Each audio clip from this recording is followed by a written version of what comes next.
आपसे एक सवाल पूछना है। सवाल यह है कि आप बोलते हैं या भौंकते हैं। यह सवाल इसीलिए कि सत्ता आपको भौंकने वाला ही कहती है। अगर आपको लगता है कि आप इस देश के मालिक हैं, अगर आपको लगता है कि संविधान ने आपको नागरिक का दर्जा दिया है, तो जरा ठहरिए, अपनी इस गलतफहमी को अपने जेब में रखिए, क्योंकि एसी कमरों में मखमली कुर्सियों पर बैठे अफसरों की नजर में आप नागरिक हैं ही नहीं। आप वोटर भी नहीं हैं, आप अभ्यर्थी भी नहीं हैं, आप भौंकने वाले जीव हैं। जी हां, बीपीएससी के परीक्षा नियंत्रक राजेश कुमार सिंह से जब अभ्यर्थियों के आंदोलन पर सवाल पूछा गया, तो उनके मुंह से ज्ञान का जो झरना फूटा, उसने लोकतंत्र का नया नामाकरण कर दिया है।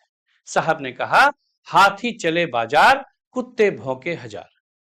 सोचिए, जो नौजवान सालों साल पटना की गंदी नालियों के किनारे 10 बाय 10 के कमरे में अपनी पूरी ऊर्जा लगाकर तैयारी करता है, जो अपनी जवानी के सबसे खूबसूरत साल कागज की पर्चियों और एडमिट कार्ड के इंतजार में खपा देता है, जब वो अपने हक के लिए सड़क पर उतरने की हिम्मत करता है, तो व्यवस्था का एक हाथी उन्हें कुत्ता करार देता है।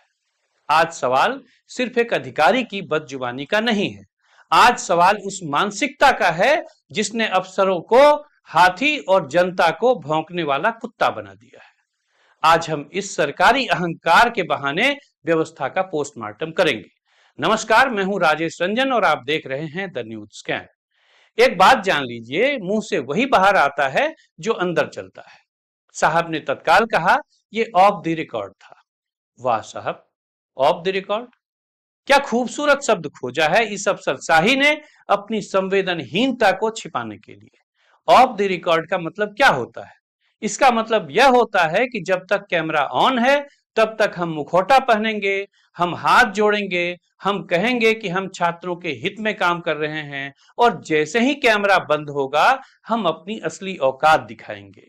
बंद कमरों में हम छात्रों को कुत्ता कहेंगे, कीड़ा मकोड़ा कहेंगे, उपद्रवी कहेंगे, कॉकरोच कहेंगे। क्या ऑफ द रिकॉर्ड कह देने भर से आपकी सोच बदल जाती है? नहीं, ऑफ द रिकॉर्ड ही आपका असली चरित्र बाहर लाता है। सही मायनों में वही ऑन द रिकॉर्ड यानी आपका वास्तविक चरित्र और चेहरा है। यह आपकी जुबान से फिसला हुआ शब्द नहीं है, यह आपकी नसों में दौड़ रहा वो सामंती जहर है, जो आपको ये मुगालता देता है कि आप जनता के आका हैं। आप किस बात के हाथी हैं साहब? याद रखिए कि आपकी तनख्वाह इन्हीं अभ्यर्थियों के बाप दादाओं द्वारा भरे गए टैक्स से आती है। आपका सारा पावर संविधान की ताकत से आता है, जो आपको जनता की सेवा के लिए दी गई है। अगर जनता के टैक्स से पलने वाला अफसर हाथी है, तो फिर इस देश में लोकतंत्र नहीं, बल्कि अफसरशाही का जंगल राज चल रहा है। आप घटना की क्रोनोलॉजी को गौर से समझिए। यह बयान आता है, बात फैलती है, अभ्यर्थियों का गुस्सा भड़कता है, और 20 घंटे बाद होने वाले आंदोलन की आंच भांपकर नेता और सरकार एक्टिव हो जाते। विपक्ष के नेता तेजस्वी यादव सीधे धरना स्थल पर पहुंच जाते हैं। राजनीति की बिसात बिसने लगती है। सरकार को समझ में आ जाता है कि अगर यह चिंगारी भड़की तो दिक्कत हो जाएगी। फिर क्या होता है? अफसर साहब को अचानक याद आता है कि उन्होंने गलती कर दी। वे सोशल मीडिया पे एक लाइन का खेद टपका देते हैं, लेकिन सरकार कोई रिस्क नहीं लेना चाहती थी। बयान के 4 घंटे के भीतर निलंबन की चिट्ठी थमा दी जाती है। लेकिन रुकिए, क्या 4 घंटे में हुआ यह निलंबन सरकार की नैतिकता थी या फिर सरकार का डर? स्पष्ट जान लीजिए कि यह सरकार का डर था। डर इस बात का कि अगर बिहार का नौजवान सड़कों पर आ गया, तो कुर्सियां डगमगा जाएंगी, सरकार हिल जाएगी। लेकिन क्या एक अफसर को सस्पेंड कर देने से उस सोच का इलाज हो गया? आजकल की सरकारों ने एक नया तरीका ढूंढ लिया है। सच यही है कि यह खेद और यह निलंबन सिर्फ एक पॉलिटिकल वॉशिंग पाउडर है, जिससे सरकारें अपना हाथ धो लेती है और निश्चिंत हो जाती है। इतिहास की किताबों को पलटिए।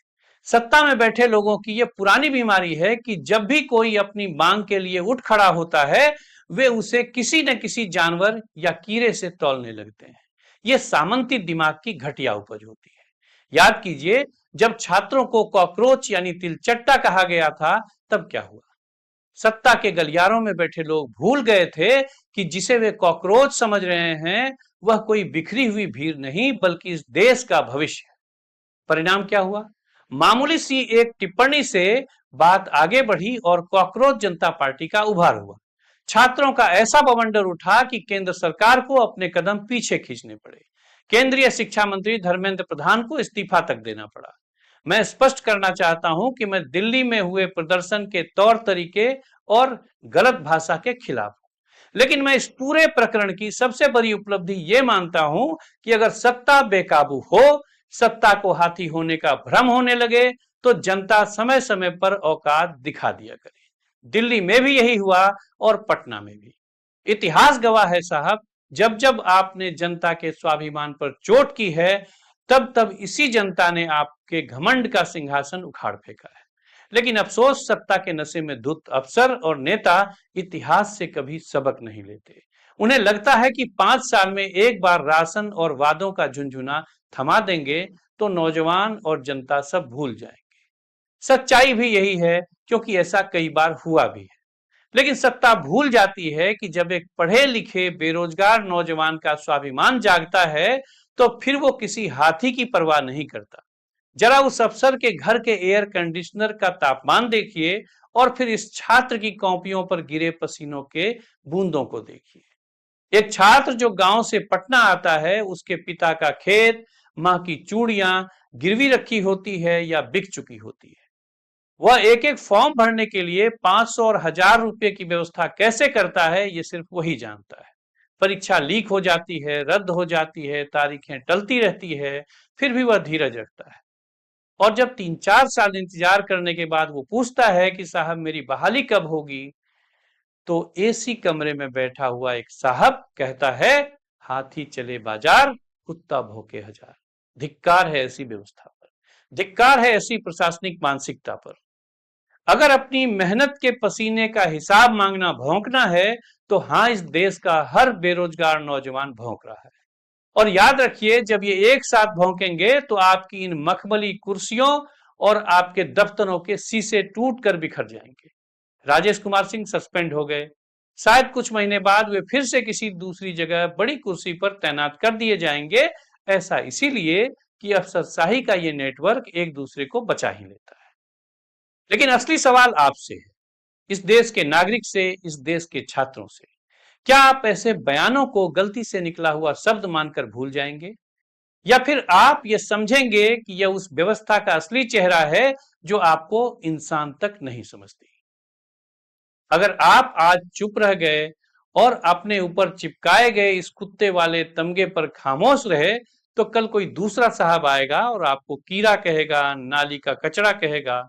इसीलिए अपनी रीढ़ सीधी कीजिए, सवाल पूछिए, भौंकिए ऐसे अफसरों पर और काट खाइए उन नेताओं को जो इन अफसरों को ऐसी छूट दे रखे हैं।